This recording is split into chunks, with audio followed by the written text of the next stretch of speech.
এলাম, সব কিছু ক্লিক করলাম, ফাই পরিষ্কার করলাম, যে ওয়ালেটও পালা হালা দিলাম। ডিউটি এখন কাউন্টারে চলে যাব। আর এটা আমার দায়িত্বের থেকে শেষ। এটা আমার দায়িত্বে আমার নাই। সব যারা 3 বছর হলে চুক্তি তুলেছে তারও দায়িত্বে, আমার দায়িত্বে শেষ। আমার দায়িত্বে শুধু এটা, আর অন্য অন্য স্যারের আছে। আমি ওগুলো দেখাশোনা করি, ফাই পরিষ্কার করি। আর দেখেন ভাই, কত সুন্দর করে করলাম ভাই। সৌদির মন জয় করতে একবার করে মন জয় করেন না, তাহলে আপনি সৌদি কোনোদিন আপনার বিশ্বাস হারাবে না।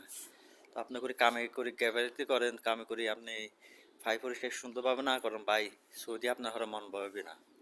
এটা হলো বিদেশ ভাই। যে কোনো ভাই, আমার প্রবাসী ভাইরা কপিলের মন জয় করতে চেষ্টা করবেন, কারণ কপিলের মন জয় করলে ইনশাল্লাহ আপনি সব দিকে সুখে হবেন, সব দিকে ভালো হবেন। তো আমার এক এক প্রবাসী ভাইরা আছে, আপনার